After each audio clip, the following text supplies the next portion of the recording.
الحمد للہ وکفی والصلاة والسلام علی عبادہ الذین اصطفی خصوصاً علی افضلہم وخاتم النبیین محمد الامین وعلی آلہ وصحبہ اجمعین اما بعد فقد قال اللہ تبارک وتعالی کما ورد فی سورۃ الشورى اعوذ باللہ من الشیطان الرجیم بسم اللہ الرحمن الرحیم شرع لکم من الدین ما وصى به نوحا والذی اوحینا الیک وما وصینا به ابراہیم وموسیٰ وعیسیٰ ان اقیموا الدین ولا تتفرقوا فیہ وقال تبارک وتعالی کما ورد فی نفس السورہ اللہ الذی انزل الکتاب بالحق والمیزان وما یدریک لعل الساعة قریب وقال عز وجل استجیبوا لربکم من قبل ان یأتی یوم لا مرد له من اللہ ما لکم من ملجأ یومئذ وما لکم من نکیر صدق اللہ العظیم رب اشرح لي صدري ويسر لي امري واحلل عقدة من لساني يفقهوا قولي اللهم ربنا الهمنا رشدنا واعذنا من شرور انفسنا اللهم ارنا الحق حقا وارزقنا اتباعه وارنا الباطل باطلا وارزقنا اجتنابه اللهم وفقنا لما تحب وترضى آمين يا رب العالمين۔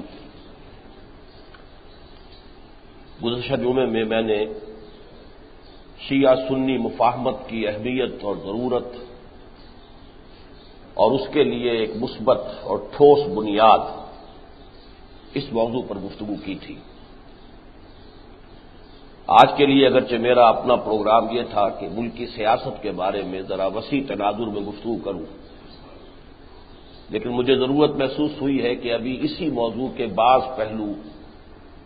جو مزید وضاحت طلب ہے ان کے ضمن میں کچھ باتیں اور پیش کر دوں۔ میں نے جو باتیں پچھلے جمعے میں عرض کی تھیں اس پر رد عمل ابھی اہل تشیع کی طرف سے تو میرے علم میں کوئی نمایاں نہیں آیا، شاید کہ بات ابھی لوگوں تک پہنچی نہ ہو، اس کا انتظار ہے۔ تاہم یہ کہ لاہور میں ایک شیعہ عالم دین ایسے ہیں جن سے اس سے پہلے بھی میری چند ملاقاتیں ہوئی تھیں اور اس مرتبہ بھی اب ان سے ایک ملاقات ہوئی ہے، انہوں نے میرا وہ پورا کیسٹ سنا ہے۔ ان کا رد عمل کم سے کم میں یہ کہہ سکتا ہوں کہ منفی نہیں ہے۔ یہ سید ہادی علی نقوی ہے اور اگرچہ ایک پوری جو مذہبی وضع خطا ہوتی ہے شیعہ علماء کی وہ پوری ان کی ہے، ایک مسجد میں وہ خطیب بھی ہیں، امام بھی ہیں، لیکن اصل میں سول انجینئر ہیں، آرکیٹیکٹ ہیں۔ ان کے اپنے معاش کا معاملہ جو ہے وہ کسی مذہبی خدمت سے وابستہ نہیں ہے، بلکہ وہ اپنی آزاد معیشت جو ہے وہ رکھتے ہیں۔ تو پہلے بھی ان سے ملاقاتیں ہوئی تھی تو اندازہ ہوا تھا کہ بہت خلوص ہے ان میں اور وہ دل سے چاہتے ہیں کہ کوئی صورتحال جو ہے وہ بہتر ہو اور یہ شیعہ سنی خلیج جو ہے اس کے اندر کسی بھی درجے میں کوئی کمی پیدا ہو سکے۔ بہرحال ان سے ملاقات جیسا کہ میں نے عرض کیا ہے کہ کافی میرے لیے حوصلہ افزا ہوئی ہے۔ انہوں نے میرا یہ کیسٹ جو ہے سید ساجد حسین نقوی جو اس وقت ان کے تحریک جعفریہ کے سربراہ ہیں ان کو بھیج دیا ہے اور ان سے میری ملاقات بھی اب طے ہے 28 مارچ کو انشاءاللہ ان سے گفتگو ہوگی۔ اس ضمن میں کل ہی کے جنگ میں حسن اتفاق کہیے کہ ایک کالم شائع ہوا ہے، معروف ہمارے صحابی ہیں عطاء الرحمن صاحب، وہ ابھی ایران کا دورہ کر کے آئے ہیں، سرکاری سطح پر انہیں کوئی دعوت تھی، صحافیوں کو جیسے ہوتی ہے وہ گئے تھے اور وہاں ان کی ملاقات ہوئی ہے ایک بہت بڑی جو اس وقت ایران میں جو ان کی مذہبی شخصیات ہیں ان میں سے ایک بہت نمایاں شخصیت سے آیت اللہ العظمی سید ناصر مکارم شیرازی، ایک طرف تو وہ رکن ہے مجلس خبرگان کے، یہ مجلس خبرگان جو ہے یہ ان کے ہاں کی یوں سمجھیے کہ اس وقت کی فقہا کی ٹاپ کی مجلس ہے کہ جو ایک طرح سے نگرانی کرتی ہے، جو ان کا ایک نظام حکومت اس وقت قائم ہے، تو جو بھی انتخاب ہوتے ہیں اور ان کی ایک پارلیمنٹ مجلس بنی ہوئی ہے، لیکن یہ کہ اس کے اوپر ایک مذہبی نگران ادارہ جو ہے وہ مجلس خبرگان کہلاتا ہے۔ دوسری طرف جو قم میں جو ان کا ایک بہت بڑا دارالعلوم ہے، مرکز حوزیہ علمیہ قم، اس کی مجلس شورا کے وہ رئیس ہیں، صدر ہیں، تو اس اعتبار سے ایک خاصی بڑی مذہبی شخصیت ہے۔ تو یہ سوال جو ہے میں حیران ہوا کہ عطاء الرحمان صاحب نے بھی یہ بات ہی ان کے سامنے رکھی کہ شیعہ سنی مسئلے کا حل تو یہی ہے کہ جیسے آپ نے اپنے ہاں دستور میں طے کر دیا ہے کہ public law of the land یہ فقہ جعفریہ کے مطابق ہوگا، باقی تمام فقہوں کے ماننے والے پیروکار انہیں پوری آزادی ہوگی، وہ اپنے پرسنل لا میں جس طرح چاہیں عمل کریں۔ اگر یہی صورتحال اہل تشیع پاکستان میں قبول کر لیں، ظاہر بات ہے کہ اس کا تو کوئی شخص انکار نہیں کر سکتا، یہاں کتنے فیصد ہیں شیعہ اور کتنے فیصد ہیں سنی، اس میں تو اختلاف ہو سکتا ہے، لیکن یہ کہ غالب اکثریت یہاں پر سنیوں کی ہے، اس میں تو اختلاف نہیں ہو سکتا۔ اس حوالے سے ریسیپروکل اگر یہ معاملہ ہو سکے تو یہ شکل ہے کہ جس سے بہتری کی صورت پیدا ہو سکتی ہے۔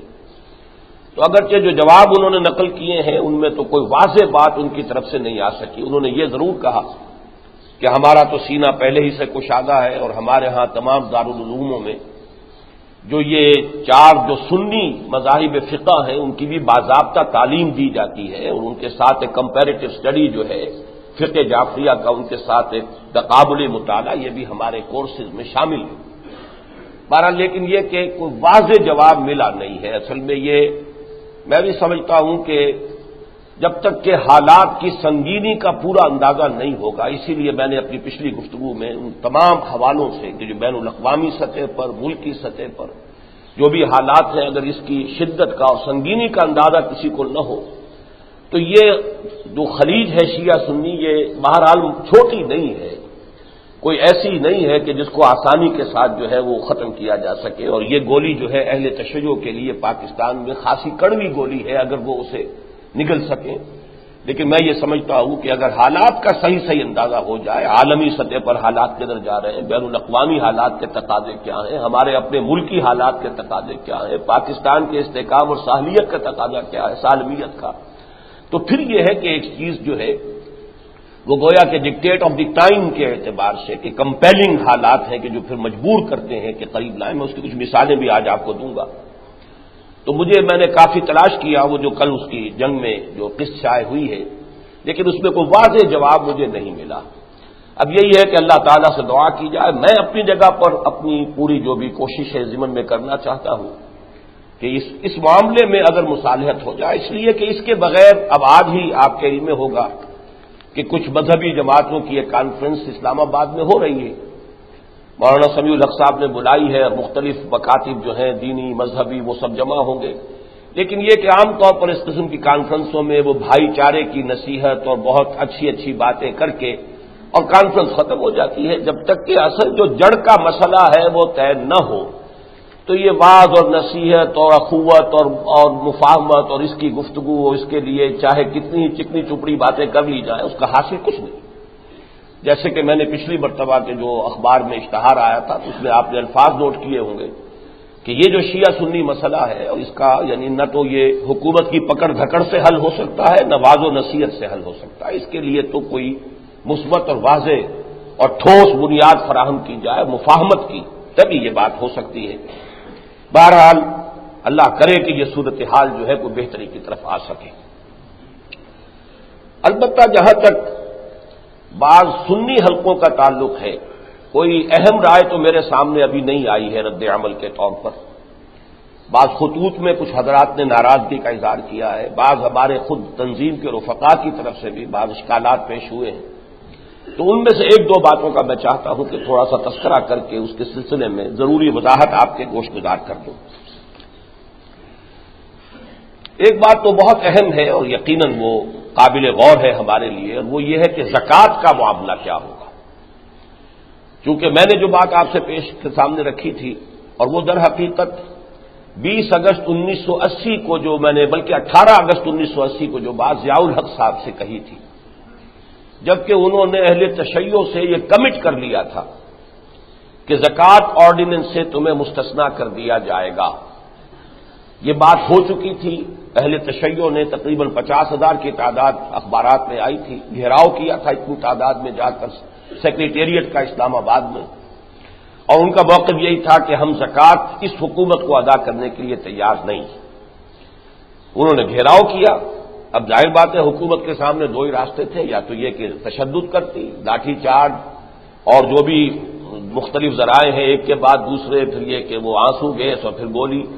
لیکن یہ کہ بہرحال جو بھی تحمل کا مظاہرہ کیا ضیاء الحق صاحب نے، اس میں کوئی شک نہیں کہ بڑی بات تھی، یہ کڑوی گولی تھی۔ Chief martial law administrator, all powerful,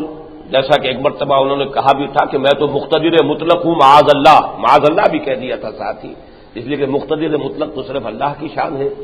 لیکن یہ کہ واقعتاً پاکستان میں تو وہ مقتدر مطلق تھے، نہ کسی کورٹ کے سامنے جواب دے، نہ کسی اسمبلی کے سامنے جواب دے، تو اب اس سے زیادہ اقتدار مطلق کی اور کیا بات ہو سکتی ہے۔ لیکن یہ کہ اس مقتدر مطلق کی پوزیشن میں ہوتے ہوئے بھی انہوں نے یوں سمجھیے کہ ناک رگڑ دی زمین میں، معمولی بات نہیں تھی، اگرچہ ابھی ماشاء اللہ میں کہا کرتا ہوں کہ کوئی بوڑھا نہیں ہوا تھا، جوان تھا، ابھی کل 3 سال ہوئے تھے، سن 77 اور اس کے بعد سن 80 کا یہ واقعہ ہے۔ بہرحال انہوں نے کمٹمنٹ دے دی تھی کہ میں تمہیں ایگزم کر دوں گا، تبھی پھر وہ وہاں سے پکیٹنگ جو ہے وہ اٹھائی گئی۔ تو میں نے ان سے عرض کیا تھا کہ خدا کے لیے آپ اپنا یہ پورا آرڈیننس واپس لے لیں، زکوٰۃ کا معاملہ جو ہے، لیکن سنی شیعہ کے درمیان یہ تفریق نہ کیجیے اس بنیاد پر۔ میں نے یہ الفاظ بھی کہے تھے، حالانکہ وہاں کئی ان کے ٹاپ براس کے لوگ موجود تھے جو شیعہ تھے، ان کے موجودگی میں نے کہا اگر آپ یہ تفریق کریں گے تو بہت سے سنیوں کو شیعہ بننے کی گویا کہ ترغیب دیں گے آپ، اور یہ ہوا ہے بعد میں ہمارے آپ گاؤں کے گاؤں جو ہے انہوں نے سیاد عالم جو ہے اپنے ہاں بلند کر دیے تاکہ عشر کلیکٹ کرنے والے ادھر کا رخ ہی نہ کریں۔ کتنے لوگوں نے جو ہے بینکوں کو لکھ کر دے دیا اور تاکہ یہ کہ ان کی زکوٰۃ نہ کاٹی جائے، تو یہ میں نے ان سے الفاظ کہے تھے باقاعدہ۔ بہرحال میں نے اس کے حوالے سے اپنی بات کہی تھی، لیکن یہ کہ یہ قابل غور مسئلہ ہے کہ ایک آئیڈیل اسلامی ریاست میں جو بھی نقشہ ہم دنیا کے سامنے اس وقت پیش کرنا چاہتے ہیں وہ تو یہی ہے کہ جو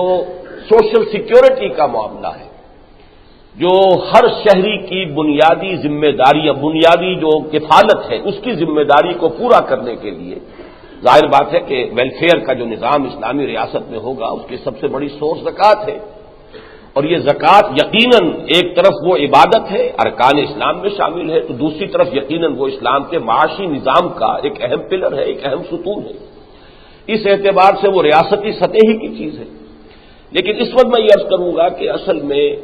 اس وقت فی الفور ایک آئیڈیل اسلامی ریاست موجود نہیں ہے، یہ سارا ہم اس کی طرف ایک تدریجی ارتقاء کا ایک مرحلہ ہے جس کو طے کرنا ہے۔ اگر ہم ان چیزوں کو لے کر بیٹھ گئے تو وہ مرحلہ آئے گا ہی نہیں۔ اس کے لیے یہ ہے کہ ظاہر بات ہے کہ اس میں کوئی شخص اختلاف نہیں کر سکتا کہ زکوٰۃ صرف ٹیکس نہیں ہے، معاذ اللہ، اگر یہ صرف ایک مالیاتی معاملہ ہوتا، صرف ٹیکس ہوتا تو اس کی شرح گھٹائی اور بڑھائی جا سکتی ہے، جیسے کہ منکرین حدیث اور منکرین سنت کا موقف ہے۔ ہم یہ کہتے ہیں کہ نہیں، یہ عبادت ہے، اسی لیے جیسے نماز کا نظام محمد الرسول اللہ صلی اللہ علیہ وسلم نے معین کر دیا، یہ ابدی ہے، اب اس میں کوئی ترمیم نہیں ہو سکتی۔ اس طرح زکوٰۃ کا بھی جو بھی نصاب اور اس کا جو بھی اس کی شرح مقرر کر دی گئی ہے وہ بھی محمد الرسول اللہ صلی اللہ علیہ وسلم نے معین کر دی ہے، اس میں کوئی ترمیم نہیں ہو سکتی، اس لیے کہ یہ معاملہ جو ہے یہ در حقیقت عبادت کا ہے۔ تو عبادت کا پہلو اس میں میرے نزدیک یقیناً غالب ہے۔ اس پہلو سے ہمیں اس وقت سر دست اس کے اس پہلو کو مد نظر رکھتے ہوئے اور اس معاملے کو قبول کرنا چاہیے کہ یہ معاملہ جو ہے اگر آپ سنیوں کا معاملہ ہے وہ اپنے ادارے بنائے، سوشل سیکیورٹی کے بنائے، وہاں سے سنیوں کی زکوٰۃ ہی جمع ہو رہی ہو اور سنی ہی وہاں سے استفادہ کرے۔ اہل تشیع جو ہے پھر وہ اپنا نظام علیحدہ بنے، وہ زکوٰۃ کہیں اور بھیجنا چاہتے ہیں تو اپنے ہاں کی سوشل سیکیورٹی، اپنے ہاں کے ویلفیئر کے لیے کوئی اور ٹیکس جو ہے اضافی طور پر وہ دینا قبول کریں، اپنا نظام بنائے۔ لیکن یہ کہ اس قسم کی چیزوں پر ہمیں غور کرنا پڑے گا، اس لیے کہ یہ بات اپنی جگہ پر اٹل ہے کہ اگر سنی شیعہ مفاہمت نہیں ہوتی تو اس ملک میں نفاذ اسلام کا مرحلہ نہیں آئے گا۔ بہرحال شیعہ یہاں پر کوئی اتنی ایسی مائنورٹی نہیں ہے جنہیں آپ نظر انداز کر سکیں، اس طرح کی کوئی ان کی تعداد جو ہے یا پرسنٹیج ایسی نہیں ہے کہ جس کو نظر انداز کیا جا سکے، ان کی ایک حیثیت ہے۔ باقی یہ باتیں در حقیقت میری جو گفتگو پچھلے جمعے کی ہے اس کے ساتھ ملا کر اب میں ساری باتیں دوبارہ دہرا نہیں سکتا کہ اس میرے نزدیک اصل جو ہے وہ حیثیت کیا ہے شیعہ اور سنی کی، اور مختلف جو مذاہب فقہ ہیں اور ان کے مقابلے میں دین اسلام کی وحدت جو ہے وہ کیا ہے، اس پر میں گفتگو پچھلی مرتبہ کر چکا ہوں۔ میرے نزدیک جیسا کہ میں نے جو وہ عالمی اس وقت کا میرا اپنا ایک ویو ہے اور میں بارہا آپ حضرات کے سامنے رکھتا رہا ہوں کہ یہ جو نیو ورلڈ آرڈر جو جیو ورلڈ آرڈر ہے اور جس میں در حقیقت یہ کہ یہودی فتنہ ہے، یہودی استعمار ہے، وہ مالیاتی استعمار اور وہ چاہتا ہے کہ پوری دنیا پر اب اس کا اقتدار ہو جائے۔ جو پاکٹس کچھ رہ گئے ہیں کہیں کہیں، چائنا ہے یا کچھ اور علاقے ادھر فار ایسٹ میں ہیں، یا کچھ ابھی یہ مسلمان ممالک میں سے چند ایک ہیں کہ جو ابھی کچھ پھڑپھڑا رہے ہیں، پوری طرح اگر زیر دام آ بھی گئے ہیں تو ابھی پھڑپھڑا رہے ہیں، پوری طریقے سے وہ انہوں نے ذہناً اور قلباً اس کو قبول نہیں کیا ہے۔ تو یہ جو سیلاب آ رہا ہے در حقیقت اس کے لیے اگر کوئی روک اور بند کوئی باندھا جا سکتا ہے تو آخری چٹان کا لفظ میں نے استعمال کیا تھا پچھلی اپنی تقریر میں، اب آخری چٹان یہی علاقہ ہے، پاکستان ہے، ایران ہے، افغانستان ہے،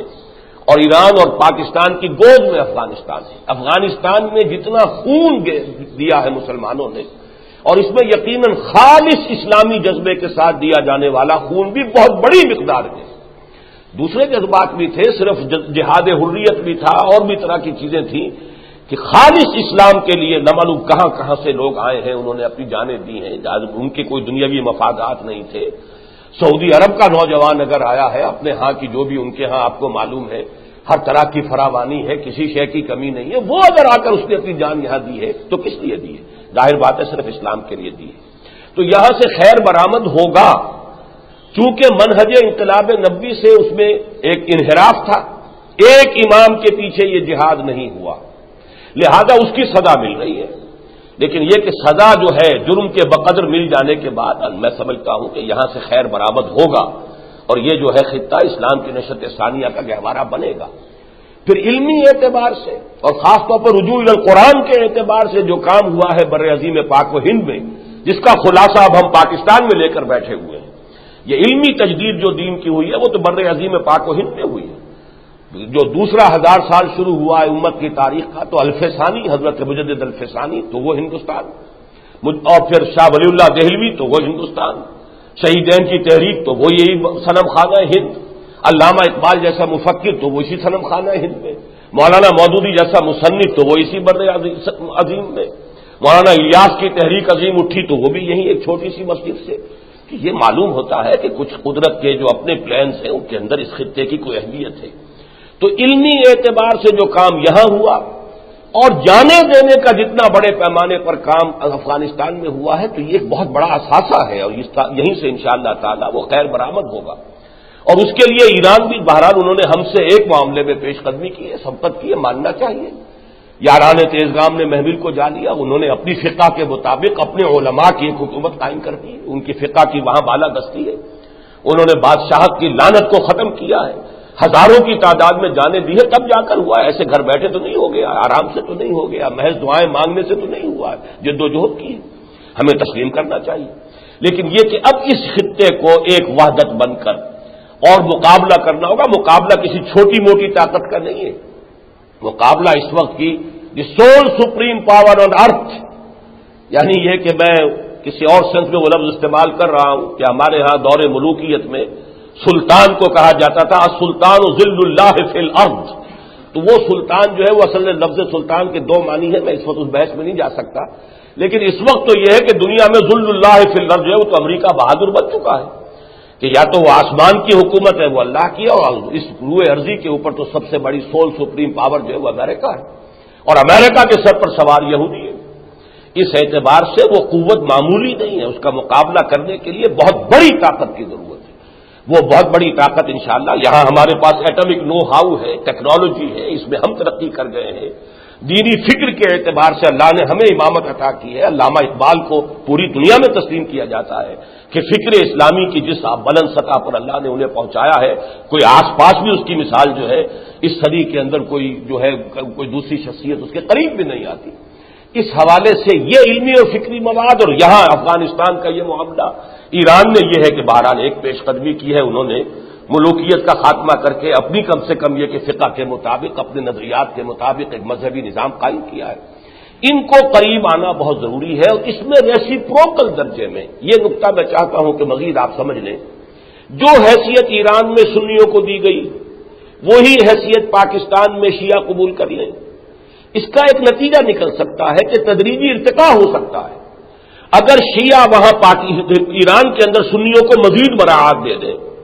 اسی ریسیپروکل درجے میں یہاں سے مزید حیثیت جو ہے یہاں پر اہل تشیع کو دے دی چلی جائے، تو ایک پروسیس کا آغاز ہو جائے تو اس میں ارتقاء بھی ہو سکتا ہے،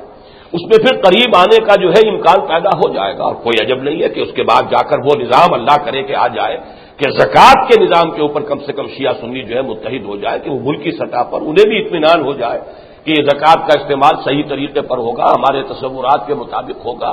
لیکن یہ کہ فی الوقت جو ہے سر دست میں سمجھتا ہوں کہ اس زکوٰۃ کے معاملے کو بھی اگر ہم عبادات، جیسا کہ میں عرض کر چکا ہوں، اس میں عبادت کا پہلو یقیناً غالب ہے، اس غالب پہلو کو سامنے رکھتے ہوئے اس وقت اگر ہم اس کو قبول کریں تو اسی کے اندر بہتری ہے۔ کسی طریقے سے یہ قریب آنے کی بات ہوگی تو ان دی لانگ رن یہاں اسلام کے نفاذ کا راستہ کھلے گا، اور تبھی اس خطے کے اندر کسی یکجہتی کا اور اتحاد کا امکان پیدا ہوگا۔ یہ میرے گزارشات ہیں اس مسئلے میں کہ جو یہاں پر زکوٰۃ کا معاملہ۔ ایک دوسرا مسئلہ جو کہا گیا ہے وہ یہ کہ شیعوں کا ایک تصور ہے امامت معصومہ کا، تو کیا سنی تصورات جو ہیں اس کے ساتھ کہیں کسی اعتبار سے مطابقت کر سکتے ہیں؟ تو یقیناً نہیں کر سکتے۔ جہاں تک امامت معصومہ کا تعلق ہے، میرے نزدیک وہ نبوت سے بہت قریب تر تصور ہو جاتا ہے۔ ہمارے ہاں معصومیت خاصہ نبوت ہے، نبوت ختم محمد الرسول اللہ صلی اللہ علیہ وسلم پر، معصومیت بھی ختم محمد الرسول اللہ صلی اللہ علیہ وسلم۔ ہم حضرت ابو بکر کو معصوم نہیں مانتے، حضرت عمر کو نہیں مانتے، اور کسی کو کیا مان لیں گے؟ اس اعتبار سے یہ یقیناً ایک بہت بڑا مسئلہ ہے، لیکن اس کی بھی عملی حیثیت کو سامنے رکھیے۔ عملی حیثیت سے یہ مسئلہ اس وقت اثنا عشری شیعہ جو ہمارے ہاں شیعہ ہیں ان کے ساتھ نہیں ہے، عملی اعتبار سے یہ مسئلہ ہے تو اسماعیلیوں کے ساتھ ہے۔ اسماعیلیوں کا امام معصوم حاضر موجود ہے، جبکہ ان کا امام تو غائب ہے، اور غائب کوئی آج سے تو نہیں ہے، وہ تو 1100 برس سے غائب ہے، بلکہ شاید 1200 برس سے غائب ہے۔ اس اعتبار سے عملاً ہمارے اور ان کے درمیان کوئی فرق نہیں ہے۔ امام معصوم کوئی ہو تب تو مسئلے کا پیدا ہو جائے گا معاملہ، ظاہر بات ہے کہ امام معصوم ہو تو خلیفہ اسی کو ہونا چاہیے، ہیڈ آف دی اسٹیٹ اسی کو ہونا چاہیے، پھر کسی اور کا کیا سوال؟ جیسے کہ نبی جب تک نبوت تھی تو خلافت بھی انبیاء کی تھی، یا داؤد و انا جعلنا کا خلیفتن فی الارض، اسی کو جو میں نے پیش کیا ہے کہ ختم نبوت سے پہلے خلافت شخصی تھی، ایک شخص جو نبی ہوتا تھا وہی خلیفہ ہوتا تھا۔ یا داؤد و انا جعلنا کا خلیفتن فی الارض، یہاں واحد کی ضمیر ہے، ہم نے تمہیں بنایا ہے شخصی طور پر خلیفہ۔ اسی معنی میں وہ حدیث بھی آئی ہے کہ کانت بنو اسرائیل تسوسہم الانبیاء کلما ہلک نبی خلفہ نبی، بنو اسرائیل کی ساری سیاست جو ہے انبیاء کے ہاتھ میں ہوتی تھی، جیسے ہی کسی نبی کا انتقال ہوتا تھا ایک دوسرا نبی جانشین ہو جاتا تھا، تو خلافت اس طرح چلتی آئی۔ آخری جو شخصی خلافت تھی وہ محمد الرسول اللہ صلی اللہ علیہ وسلم کی۔ اب آپ کے بعد اب خلافت جو ہے مسلمانوں کا اجتماعی ادارہ ہے، اب کوئی معصوم نہیں ہے، کوئی معمور من اللہ نہیں ہے، تو یہ یقیناً ایک بنیادی فرق ہے۔ لیکن نفاذ اسلام کے ضمن میں اس وقت اہل تشیع اور اہل تسنن میں کوئی عملی اعتبار سے کوئی فرق نہیں، اس لیے کہ ان کے ہاں بھی اجتہاد ہے اور ہمارے ہاں بھی اجتہاد ہے۔ بلکہ یہ بات میں آپ سے عرض کر دوں، اجتہاد کو ایک حقیقی اور واقعی اور زندہ ادارہ آج تک صرف شیعوں نے بنا کے رکھا ہے۔ ہمارے ہاں تو اجتہاد جو ہے اہل تسنن کے ہاں، اہل سنت کے ہاں نظری طور پر تو مانا جاتا ہے، لیکن یہ کہ عام طور پر اس کا دروازہ بند کر دیا گیا ہے، احتیاطوں پر احتیاطیں، یہ یقیناً تھا وہ احتیاط کے لیے کہ ایک زمانہ ایسا آ گیا ہے اب لوگوں کے اندر وہ ایمان نہیں، وہ یقین نہیں، وہ تقویٰ نہیں، وہ للہیت نہیں۔ بڑے سے بڑے عالم کے پاس ہو سکتا ہے کہ علم تو ٹنو ہو لیکن تقویٰ بھی اتنا ہے کہ نہیں، للہیت بھی اتنی ہے کہ نہیں، تو اعتماد نہیں کر سکتے۔ اس لیے بہتر یہ تقلید کیے چلے جاؤ، اور اجتہاد کا دروازہ نظری طور پر کھولا رکھ کر بھی عملاً بند کیا ہوا ہم نے۔ اجتہاد جو ہے ہمارے ہاں بند ہے، تقلید جو ہے جامد ہو چکی ہے اہل سنت کے ہاں۔ لیکن اہل تشیع نے اپنے ہاں اجتہاد کو ایک لیونگ انسٹیٹیوشن کی حیثیت سے، ایک زندہ ادارے کی حیثیت سے برقرار رکھا ہے۔ میں یہاں وہ اس بحث میں نہیں جانا چاہتا کہ اس میں سے کون سی شکل ہے، لیکن یہ کہ عملی شکل میں عرض کر رہا ہوں، ہمارے ہاں بھی اجتہاد ہے، کتاب سنت، اور اس کے بعد ظاہر بات ہے کہ اجماع اور قیاس پر اجتہاد ہوگا۔ یہی در حقیقت ان کے ہاں بھی ہے۔ فرق میں پچھلی مرتبہ بیان کر چکا ہوں کہ در حقیقت ہمارے اور چونکہ ان کے جو حدیث کے ذخیرے ہیں وہ جدا ہیں، وہ ہمارے ہاں کی احادیث چاہے وہ بخاری ہو، چاہے وہ مسلم ہو، چاہے وہ ترمذی ہو، چاہے سنن ابی داؤد ہو، کوئی بھی ہو، وہ انہیں مستند اور معتمد نہیں سمجھتے۔ اہل سنت ان کے جو ذخیرے ہیں احادیث کے انہیں نہیں مستند مانتے، لہذا یہاں عملی اختلاف آ جاتا ہے۔ لیکن یہ کہ جہاں تک اصول کا تعلق ہے وہی اجتہاد انہیں کرنا ہے، وہی اجتہاد ہمیں کرنا ہے۔ بلکہ میں یہاں عرض کر دوں اجتہاد کے معاملے میں واقعتاً یعنی یہ عرض کر رہا ہوں کہ ہم نے سنیوں نے احتیاطوں کی وجہ سے اس کے دروازے کو بند رکھا ہے، یہاں تک کہ علامہ اقبال کا ایک شعر آپ کو سنانا چاہتا ہوں۔ علامہ اقبال سے زیادہ روشن خیال اور کون مفکر اس دور میں ہوگا؟ علامہ اقبال نے لیکچرز میں باقاعدہ پورا ایک چیپٹر لکھا ہے، پورا خطبہ ان کا ایک ہے، the principle of movement in the structure of Islam, اور اس میں اجتہاد کے بارے میں انہوں نے بہت ہی یعنی زور دے کر اور بڑی وسعت نظری کے ساتھ، اگرچہ بعد ان کی آراء سے مجھے شدید اختلاف ہے، وہ میرے نزدیک اس میں ضرورت سے زیادہ ہی کچھ لبرل ہو گئے ہیں، لیکن یہ کہ بہرحال وہ ایک علمی مسئلہ ہے، اور یہ اختلاف میں اپنا شروع سے نوٹ کراتا چلا آ رہا ہوں۔ نشأت ثانیہ میرا پمفلٹ 1967 کا ہے، اس میں بھی میں نے یہ لکھا ہوا ہے کہ اگرچہ جہاں تک فکر کا تعلق میں علامہ اقبال کو سمجھتا ہوں کہ وہ اسلام کے صحیح فکر کی اس وقت جو چوٹی پر ہے وہ شخصیت وہ علامہ اقبال کی ہے، لیکن اجتہاد کے ضمن میں ان کے بعض تصورات جو ہیں ان سے مجھے اختلاف ہے۔ لیکن علامہ نے بھی اپنے ہاں اجتہاد کی بجائے عوامی سطح پر تقلید کو ترجیح دی ہے۔ اجتہاد عالمان کم نظر اقتدا بر رفتگاں محفوظ تر، یہ جو عالم آج کل کے ہیں جو کم نظر ہے، ان کے اندر بصیرت نہیں ہے، حالات کو نہیں جانتے، اور اس میں دونوں طرح کے عالم، جہاں ہمارے جو مذہبی علماء ہیں ان کو حالات کا صحیح اندازہ نہیں ہے، جدید علوم انہوں نے نہیں پڑھے ہیں، جدید نظریات براہ راست جو ہے وہ ان کے علم میں نہیں ہے، لیکن یہ کہ اسی طریقے سے جو جدید مجددین کھڑے ہو جاتے ہیں، متجددین اور مجتہدین، یہی ڈاکٹر اقبال صاحب کے فرزند جو ہے یہ جاوید اقبال صاحب ہو یا کوئی اور ہو، خالد اسحاق صاحب ہو، یہ جو کرتے ہیں اجتہاد، یہ ایک اعتبار سے یہ کم نظر ہے کہ انہوں نے جدید نظریات پڑھے ہیں، جدید قانون سے واقف ہیں، لیکن یہ کہ قرآن و سنت اور اس کی بنیادوں کے اندر جو ہے ان کی وہ ممارست نہیں ہے، وہ ان کی مہارت نہیں ہے۔ تو دو طرفہ سمجھیے علامہ اقبال کے ان الفاظ کو، اجتہاد عالمان کم نظر، یہ کم نظری دونوں طرف چل رہی ہے، اقتدا بر رفتگاں محفوظ تر، کہ جو جا چکے چلے گئے اللہ کے ہاں چلے گئے، جن کے بارے میں ہمیں پورا اطمینان ہے کہ ان کی نیت میں، ان کے خلوص میں، ان کی زندگیاں اب کھلی کتاب کے مانند ہیں، انہوں نے کوئی دنیاوی جائیدادیں اپنے لیے نہیں بنائی تھی، انہوں نے اپنی زندگیوں کو وقف کیا تھا اللہ کے لیے، اللہ کے دین کے لیے، ان کی تقلید کرنا، اقتدا کرنا یہ محفوظ تر ہے۔ اجتہاد جو ہے جو دروازہ کھولا جائے گا تو اس میں خطرات ہیں، اندیشے۔ علامہ اقبال بھی یہ کہہ رہے ہیں۔ بہرحال اب ظاہر بات ہے کہ جب بھی مستقبل میں اسلامی ریاست قائم ہوگی تو اجتہاد کو تو ایک بڑے زندہ انسٹیٹیوشن کی حیثیت سے سر نو لیجسلیشن کرنی ہوگی، کتاب و سنت، اور جتنے بھی ہمارے یہ بزرگ ہیں، چاہے امام ابو حنیفہ ہے، چاہے قاضی ابو یوسف ہے، چاہے امام محمد ہے، امام شافعی ہے، امام مالک ہے، جو بھی ہے، یہ سب کے سب ہمارا ایک تراث علمی ہے، ایک علمی ہیریٹاج ہے، اس سے استفادہ کریں گے۔ بہرحال یہ چیز میں آپ کے سامنے کر دینا چاہتا ہوں کہ امامت معصومہ کا مسئلہ ایک نظری ہے، عقیدے کی بات ہے۔ اب عقیدے کی باتیں تو لے کر آئیے تو نہ معلوم ہمارے ہاں ایسے لوگ بھی تو ہیں آخر جو یہ صاف کہہ دیتے ہیں کہ وہی جو مستوی عرش تھا خدا ہو کر اتر پڑا وہ مدینے میں مصطفیٰ ہو کر۔ اب کیا کریں گے آپ؟ یہ چیزیں جو ہے وہ چلتی ہیں، ان کو چھوڑیے۔ آپ دیکھیے کہ جو عملی مسئلہ وہ قانون کا ہے، قانون کے اعتبار سے واقعہ یہ ہے کہ میں یہ سمجھتا ہوں کہ جہاں تک فقہ جعفری کا تعلق ہے، میں نے اس کا کوئی گہرا مطالعہ نہیں کیا، گہرا مطالعہ تو میں نے کسی فقہ کا بھی نہیں کیا، میں فقہ کا طالب علم ہوں ہی نہیں، میں تو قرآن کا طالب علم ہوں، لیکن یہ کہ جو بھی میری معلومات ہے اس کے درجے میں کوئی فرق زیادہ نہیں ہے، جتنا حنفی اور مالکی کا ہے اتنا ہی سمجھ لیجئے کہ آگے فقہ جعفری کا ہے،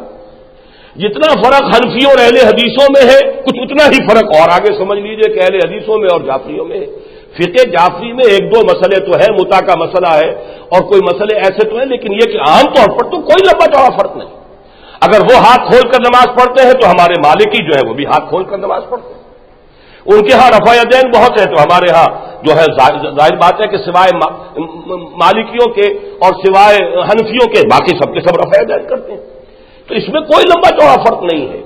بلکہ میں آپ سے عرض کروں کہ امام ابو حنیفہ اور امام جعفر صادق یہ تو کنٹمپریریز ہیں، بلکہ امام جعفر صادق کو امام ابو حنیفہ اپنا بزرگ مانتے تھے اور ان کی عزت کرتے تھے، احترام کرتے تھے. چنانچہ ایک مرتبہ ایسا ہوا ہے کہ امام ابو حنیفہ کو یہ معلوم ہوا کہ امام جعفر صادق انہوں نے کوئی باتیں ایسی کہی ہوں گی کہ ناراض ہیں مجھ سے. تو امام ابو حنیفہ رحمۃ اللہ علیہ حاضر ہوئے ان کی خدمت میں، امام جعفر صادق رحمۃ اللہ علیہ کی خدمت میں. انہوں نے عرض کیا مجھے معلوم ہوا کہ آپ مجھ سے کچھ ناراض ہیں. انہوں نے فرمایا کہ ہاں میں نے سنا یہ ہے کہ تم اپنے عقلی استدلال اور اپنے ذاتی قیاسات پر وہ ترجیح دیتے ہو ہمارے نانا کی حدیثوں پر. یہ الزام حضرت امام جعفر صادق رحمہ اللہ نے لگایا امام ابو حنیفہ رحمۃ اللہ علیہ پر کہ ہم نے یہ سنا ہے کہ تم زیادہ قیاس اور اجتہاد اور زیادہ جو ہے اپنے استدلال منطقی اور عقلی استدلال کو ترجیح دیتے ہو ہمارے نانا کی حدیثوں پر. امام ابو حنیفہ نے عرض کیا کہ حضرت یہ ہرگز یہ ہوائی کسی دشمن نے اڑائی ہوگی، یہ بالکل غلط ہے، اس پر الزام صحیح نہیں ہے. دو مثالیں میں پیش کرتا ہوں. دو مثالیں ایسی عجیب ہیں. اگر میں اپنے عقل سے کام لیتا تو حائضہ عورت کو بجائے روزے کے قضا کرنے کے نمازوں کی قضا کا حکم دیتا. ایام ماہواری میں جو نمازیں قضا ہو جائیں آپ کو معلوم ہے کہ ان کی قضا نہیں ہے. عورت جو ہے جو پاک ہو گئی ہے صاف ہو گئی ہے تو یہ نہیں ہے کہ اب جتنے دن کی نمازیں جو ہے قضا ہوئی ہے وہ ان کی قضا ادا کرے گی، نہیں. روزے اگر رہ گئے تو قضا کرنی ہوتی ہے. اب اگر آپ ان دونوں کا موازنہ کریں گے تو آیا روزہ زیادہ اہم ہے دین میں یا نماز؟ الصلاۃ عماد الدین. تو انہوں نے عرض کیا کہ اگر میں اپنی عقل سے کام لیتا اور قیاس پر فیصلہ کرتا تو میں عورتوں کو حکم دیتا کہ وہ ایام ماہواری کی جو نمازیں قضا ہو گئی ان کی قضا ادا کریں، جبکہ میں نے حضور صلی اللہ علیہ وسلم کے فرمان کو سامنے رکھا ہے. اسی طرح اگر میں اپنے قیاس سے فیصلہ کرتا تو میں جو خفین کے اوپر مسح ہوتا ہے وہ بجائے اوپر پشت پر کرنے کے میں تلوے پر مسح کرنے کا حکم دیتا. اس لیے کہ ظاہر بات ہے کہ تلوا ہے جو لگ سکتا ہے، زمین سے لگتا ہے، اس کے اوپر خاک لگ جائے گی کچھ اور ہوگا. پشت جو ہے اس کے اوپر تو کچھ نہیں ہے. لیکن یہ کہ میں نے اپنی عقل کو پیچھے رکھا ہے، استدلال کو علیحدہ رکھا ہے، پیچھے پھینک دیا ہے اور میں نے جو بھی حضور صلی اللہ علیہ وسلم کا فرمان ہے اسے مقدم رکھا ہے. تو یہ جو قرب تھا امام ابو حنیفہ اور امام جعفر صادق کے اندر رحمت اللہ علیہما، اس کو کسی طریقے سے زندہ کریں، کسی طریقے سے اس کو دوبارہ جو ہے اس کی تجدید ہو کہ ان چیزوں کے اندر جو بوجھ پیدا ہو گیا ہے کہ جو یوں سمجھیے کہ بالکل جیسے کہ سانپ اور نیولے کا بیر ہوتا ہے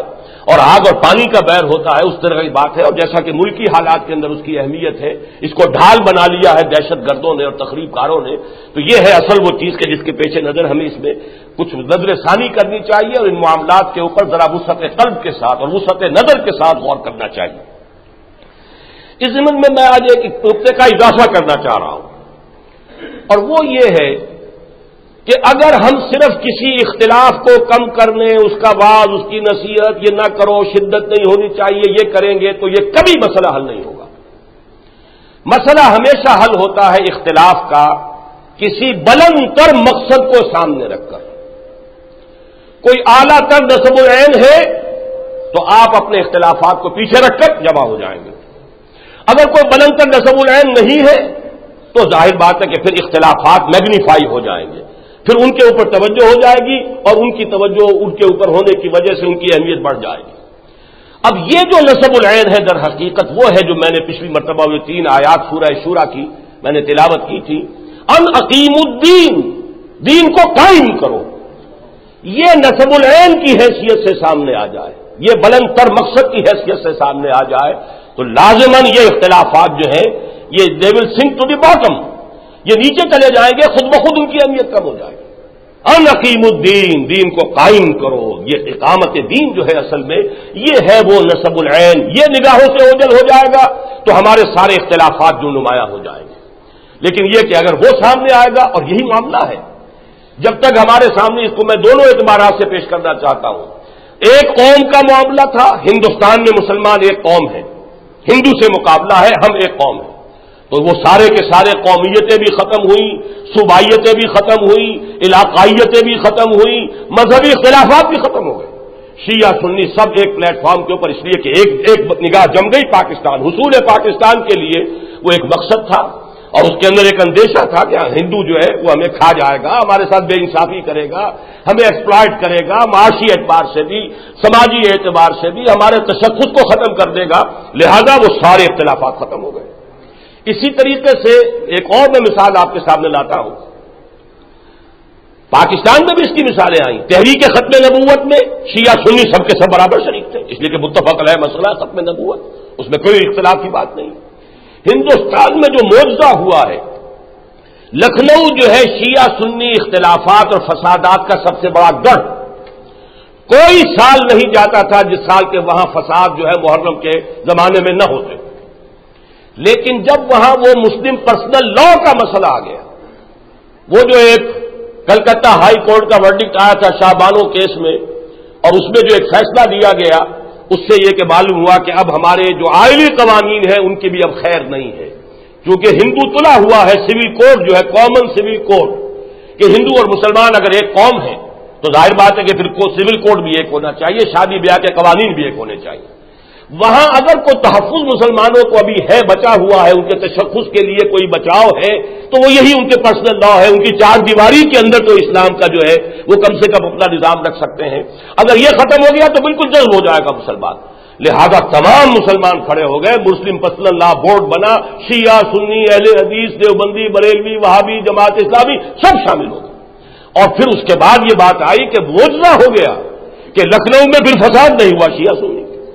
تو اصل میں کوئی اعلیٰ نصب العین، بلند نصب العین، کوئی مقصد. لہذا یہاں جو بات میں سامنے رکھ رہا ہوں وہ اقامت دین کی جد و جہد ہے. اور میرے نزدیک چونکہ اس ملک کا رائزاؤں دی ایترے جو ہے وہ صرف یہی ہے کہ اسلام واحد جواز ہے اس کی، اس لیے کہ ہم نے یہ قائم نہیں کیا. لہذا ہم پر جو ایسا اللہ تعالیٰ کی صدا کا ایک کوڑا جو ہے وہ سن 71 میں برسا ہے، اور دوسرے کوڑے کے لیے تیار رہیے. اگر یہ کہ یہ معاملہ جو ہے جو بھی مہلت ہمیں مل رہی ہے اللہ تعالیٰ کے فضل و کرم سے، اس سے اگر ہم نے فائدہ نہ اٹھایا تو سمجھیے کہ وہ آخری معاملہ زیادہ دور نہیں ہے. حالات بڑی تیزی کے ساتھ اتر جا رہے ہیں. لیکن یہ کہ بہرحال اگر توبہ نصیب ہو جائے اس قوم کو، اور حضرت یونس کی قوم کی طرح کی کوئی اجتماعی توبہ کی صورت ہمارے ملک میں قوم میں پیدا ہو جائے تو حالات بدل سکتے ہیں. اس حوالے سے اسلام قائم کرنے کو اگر آپ نے ہدف اول دے دیا، تب جا کر اس مسئلے کا جب آپ جائزہ لیں گے سنی اور شیعہ کا، تو آپ کا اینگل ہی بدل جائے گا، زاویہ نگاہ بدل جائے گا، آپ کا طرز فکر بدل جائے گا. لیکن اگر یہ اعلیٰ نصب العین ہے نہیں، اور پھر اختلافات کو دیکھیں گے تو اختلاف تو بہت ہے. اختلاف تو اہل حدیث اور سنیوں میں کون سے کم ہے، حنفیوں میں کون سے کم ہے. لمبے لمبے چوڑے مباہلے اور مناظرے کے جو ہے قد آدم اشتہارات میں دیکھتا رہا ہوں. تراویح کی رکعتوں پر 20 ہے کہ 8 ہے، ثابت کرو، چیلنج ہے، یہ ہے وہ ہے، اور یہ رفع یدین کے اوپر سارے اختلافات ہیں. پھر تو اختلافات ہی اختلافات ہیں، ساری توجہ اختلافات پر چلی جائے گی. تو ایک اعلیٰ تر نصب العین جو ہے، اسی لیے جو تیسری آیت تھی جو میں نے اس روز آپ کو سنائی، ان اقیم الدین، اور اس کے بعد فرمایا فلذالک فدعوا، اے نبی آپ بس اسی کی دعوت دیجیے. دعوت کا ہدف ہونا چاہیے اقامت دین. دعوت کی بنیاد کوئی مسلک نہ ہو، کوئی مذہب نہ ہو، کوئی مکتبہ فقہ نہ ہو، بلکہ دین. فلذالک فدعوا، دعوت ہو صرف اقامت دین کی. ان اقیموا الدین ولا تتفرقوا فیہ فلذالک فدعوا واستقم کما امرت ولا تتبع اهواءهم وقل آمنت بما انزل الله من کتاب وامرت لاعدل بینکم. اب اس میں بھی یہ جو دو الفاظ آئے ہیں کتاب اور عدل،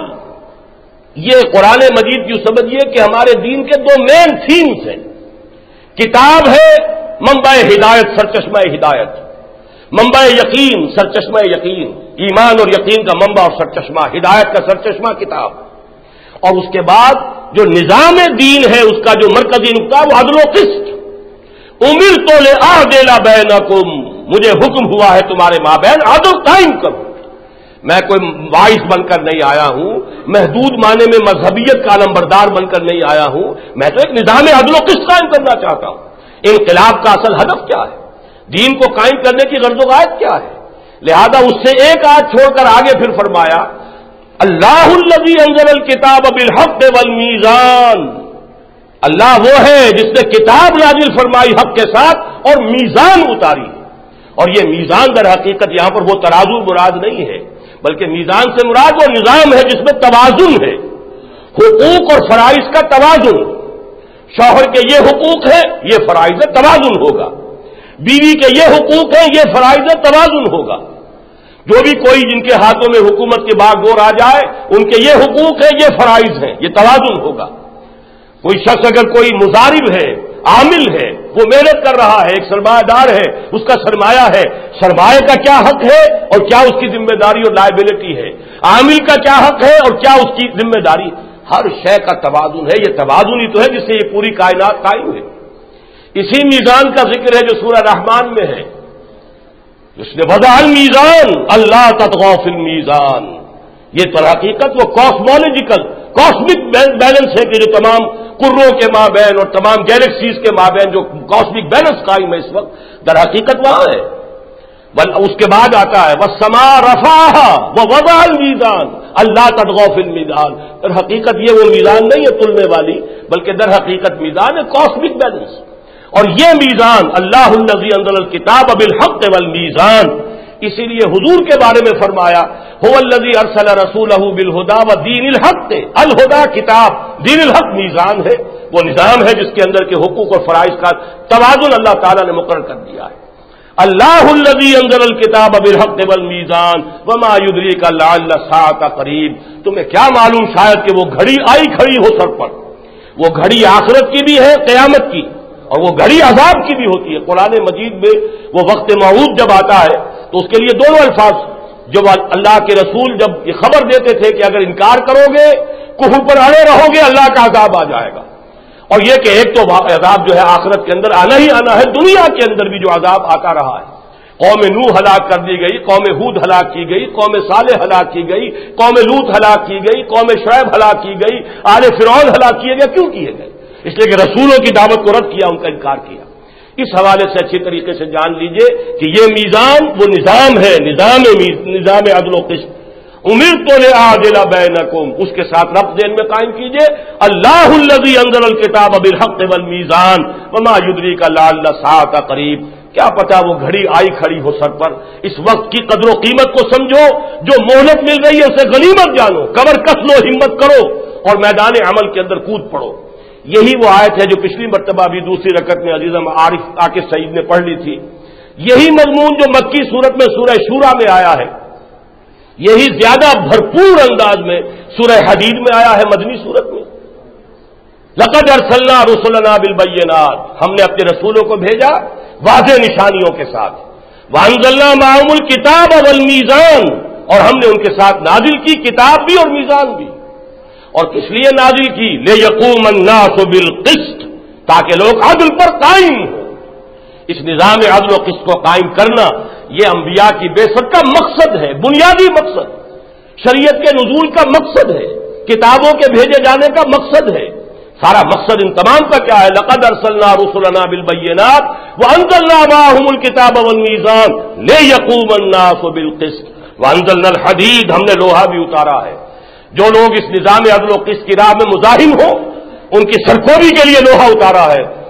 وانزلنا الحدید فیہ باس شدید ومنافع للناس، اس میں بڑی طاقت ہے، جنگ کی صلاحیت ہے، اسلحہ بنتا ہے. لوگوں کے لیے کچھ اور فائدے بھی ہیں، چمٹا پھپڑی بھی بنایا کرتے تھے کبھی، اور توا پرات بھی بنتی ہے اس سے. اصل تو ہے یہ تلوار کے لیے اور نیزے کے لیے اور ڈھال کے لیے. وَلِيَعْلَمَ اللَّهُ مَن يَنصُرُهُ وَرُسُلَهُ بِالْغَيْبِ، اور یہ اس لیے ہے کہ اللہ تعالیٰ دیکھ لینا چاہتا ہے کون ہے اس کے وہ وفادار بندے جو لوہے کی طاقت کو ہاتھ میں لے کر اور اس نظام عدل و قسط کے مخالفین اور مزاحمین کی سرکوبی کرتے ہوئے اور وہ اس نظام عدل و قسط کو قائم کرتے ہیں. یہ ہے اصل میں دین کا پورا فلسفہ. اسی لیے اسی سورہ شورا کے آخر میں فرمایا ہے، یہ آیت نمبر 47 ہے، استجیبوا لربکم من قبل ان یاتی یوم لا مرد له من اللہ. یہ جو پکار ہے تمہارے رب کی، اس پر لبیک کہو، آگے بڑھو، اس کے لیے کمر کس لو. استجیبوا لربکم من قبل ان یاتی یوم لا مرد له من اللہ ما لکم من ملجأ یومئذ وما لکم من نکیر. جب وہ دن آ جائے گا، میری موت کا دن وہی دن ہے. حضور نے فرمایا من مات فقط قامت قیامتہ، جو مر گیا اس کی قیامت تو واقع ہو گئی. مہلت امتحان ختم، اسٹاپ رائٹنگ، جو لکھنا تھا لکھ لیا، اب تو بس نتیجے کا انتظار کرو۔ من مات فقط قامت قیامتہ، تو من قبل ان یاتی یوم لا مرد لہ من اللہ، پھر اس دن کو لوٹانے والا کوئی نہیں ہوگا، پھر کوئی تاخیر نہیں ہوگی۔ قامت دین کا تصور ہے۔ ایک نقطہ اس میں اور اضافہ کرنا چاہتا ہوں، در حقیقت اسی سے مغرب خائف ہے، اسی کو وہ مسلم فنڈامنٹلزم کہتا ہے۔ اسلام کا جو مذہبی تصور ہے اس سے مغرب کو کوئی اندیشہ نہیں، وہ مذہب کا دشمن نہیں ہے، مذہب 100 رہے 1000 رہے، سیکولرزم نام ہی اس کا ہے، لا دینیت جمع ہمہ مذہبیت، یہ سیکولرزم ہے۔ مذہب کے درجے میں رہو، عقیدہ اپنا جو چاہو رکھو، عبادات جس طرح چاہو کر لو، اس کی تمہیں پوری اجازت ہے۔ اپنے مردے کو جس طرح چاہو دفناؤ کفناؤ جلاؤ یا پرندوں کے لیے رکھ دو، تمہیں اجازت ہے۔ اپنی جس طریقے سے برتھ کو سیلیبریٹ کرنا چاہو، عقیقہ کرنا چاہو، ہمیں کیا اعتراض ہے، جس طرح چاہو کر لو۔ لیکن political system, economic system, social system, اور یہاں تک کہ اب سیکولر جو اصل سیکولر نظام ہے اس میں آئینی قوانین بھی یہ ہوں گے حکومت کے نظام کے تابع، وہ اکثریت کا جو فیصلہ ہوگا، اس میں کسی مذہب کا کوئی سروکار نہیں۔ اصل جو ہے سیکولرزم وہ یہ ہے۔ اس اعتبار سے جو لوگ اسلام کے مذہبی تصور پر قناعت کر سکتے ہوں وہ تو کمپیٹیبل ہے اس نظام کے ساتھ۔ وہ تو جو علامہ اقبال نے فقرہ چست کیا تھا، ایک بہت بڑے عالم دین نے جب یہ بات کہہ دی تھی، ہمیں کوئی کام ایسا نہیں کرنا چاہیے کہ جس سے ہمارے حکمرانوں کو تشویش ہو، انگریزوں کو، اس لیے کہ انہوں نے ہمیں مذہبی آزادی دے رکھی ہے۔ تو پھپتی تھی اگرچہ، لیکن یہ کہ 100% درست بات تھی جو کہی تھی علامہ اقبال نے کہ ملا کو جو ہے ہند میں سجدے کی اجازت، نادا یہ سمجھتا ہے کہ اسلام ہے آزاد۔ اسلام کہاں آزاد ہے؟ یہ ایک مذہب کا ہے، اسلام کے نام سے ایک مذہب تو ہے، لیکن دین ہے اسلام، اسلام مذہب نہیں ہے۔ مذہب حنفیت ہے، مالکیت ہے، شافعیت ہے، جعفریت ہے، جو چاہے کہہ لے۔ اور اس میں واقعتاً یہ ہے، میں وہ بات بھول گیا، مجھے کہنی تھی، پچھلی مرتبہ بھی تقریر کے آخر میں نے اس کا اشارہ کیا تھا اور غالباً وہ ریکارڈ نہیں ہو سکی، کہ مجھے پاکستان کے اہل تشیع سے ایک امید جو بن رہی ہے، اس کی ایک علامت یہ بھی ہے کہ ان کی جو تحریک تھی، سب سے بڑی تحریک وہی ہے شیعیت کی، جو بھی علمبردار ہے تحریک اس وقت، اگرچہ جہاں تک سیاسی مزاج کے اہل تشیع ہے وہ مختلف سیاسی جماعتوں میں کام کرتے ہیں، مذہبی اعتبار سے تو ان کی یہی تحریک نفاذ فقہ جعفریہ ہوتی تھی ایک۔ لیکن یہ کہ اب ان کو بہرحال یہ بات سمجھ میں آ گئی کہ آخر اس ملک کے اندر نفاذ فقہ جعفریہ ہم کیسے کر سکتے ہیں، لہذا پہلے صرف نفاذ کا لفظ نکالا، تحریک فقہ جعفریہ ہوئی۔ اب انہوں نے مجھے یہ بتایا ہے، ابھی جو ملاقات میری پرسوں ہوئی ہے ہادی علی نقوی صاحب سے، انہوں نے بتایا کہ ہم نے فقہ کا لفظ بھی نکال دیا، تحریک جعفریہ ہے صرف اب۔ اور جعفری حوالے سے نوٹ کر لیجئے کہ جعفری تو فقہ ہے ان کی، اصل میں جو بھی معاملات دوسرے ہیں یہ فقہ جعفری کا تعلق جو ہے ان چیزوں کے ساتھ نہیں ہے، وہ تو ایسے ہی ہے جیسے فقہ مالکی ہے، فقہ شافعی ہے، فقہ، اور میرا اپنا نقطہ نظر تو پتہ نہیں میں نے وہ واقعہ پہلے آپ کو سنایا تھا یا نہیں، بہرحال دوبارہ بھی میں ریکارڈ پر لے آنا چاہتا ہوں، یہ میرے ذاتی ذوق کی بات ہے۔ ضیاء الحق صاحب کے دوری میں یہ ہوا تھا شورا میں، وہاں پر جب حق شفا کا ایک قانون کا مسودہ زیر غور تھا، وہاں سید محمد رضی صاحب مجتہد ان کے اہل تشیع کے، انہوں نے ایک بات کہی، جو موقف ہے یہاں پر فقہ حنفی کا، اس میں بقیہ جو 3 فقہ ہیں اہل سنت کی، اس میں سے صرف آدھی فقہ اور تھی کہ جو ان کے حق میں تھی، 2.5 فقہ اور فقہ جعفریہ کا موقف ایک تھا، یعنی اگر 5 جمع کر لیں تو 3.5 فقہوں کا موقف ایک تھا اور 1.5 فقہ کا ایک تھا۔ انہوں نے کھڑے ہو کر کہا کہ صاحب دیکھیے یہ معاملہ جو ہے فقہ حنفی میں یہ ہے، اور صرف ایک اور دوسری فقہ جو سنیوں کی اس کی آدھی جو ہے رائے ادھر ہے، بعض فقہ ایسی ہے کہ معاملات میں 2 رائے وہاں پائی جاتی ہیں، تو 1.5 رائے ہے، ادھر یہ ہے کہ 3.5 ہے، تو جو اکثریت ہے اس کے مطابق فیصلہ کر دیں۔ میں اسی وقت کھڑا ہو گیا اور میں نے کہا کہ اللہ تعالی جزا عطا فرمائے سید محمد رضی صاحب کو، میرا تو بہت بڑا جو میری مشکل ہے وہ حل ہو گئی، اگر واقعتاً اس ملک کے اندر اس اصول کو مستقلاً مان لیا جائے، 4 فقہ سنیوں کی، 5ویں شیعوں کی، جدھر 3 ہو فیصلہ کر دو، اگر یہ طے ہو جائے تو میں خوش، اور اللہ تعالیٰ یہ جزا ان کو دے کہ انہوں نے تو ایک راستہ کھول دیا بہت بڑا۔ لیکن یہ کہ وہ فوراً کھڑے ہو نہیں، یہ مستقل قانون کی حیثیت سے میں ماننے کو تیار نہیں۔ لیکن بہرحال یہ سن 82 کی بات ہے، اب سن 95 ہے، 13 برس گزر چکے ہیں، حالات بہت بدل چکے ہیں، پوری بین الاقوامی صورتحال جیسا کہ میں نے عرض کیا، حالات بہت کمپیلنگ ہیں۔ بلکہ کل ہی کا جو یہ کالم ہے جنگ کا، اس کو پڑھیے تو جو آیت اللہ صاحب نے جو باتیں کہی ہیں صحیح کہی ہیں۔ اس وقت کا جو گلوبل پرسپیکٹو ہے ان کا، اور جو ان کا ویو ہے صحیح ہے، غلط نہیں ہے، وہی ہے جو میں کہہ رہا ہوں۔ اس حوالے سے اگر ان حالات کو دیکھتے ہوئے، یہ حالات بھی ہوتے ہیں وہ جسے کہا جاتا ہے مسلمان کو مسلمان کر دیا طوفان مغرب نے، تو یہ مسلمان کو مسلمان کر دیا طوفان مغرب میں کہ ایک وقت میں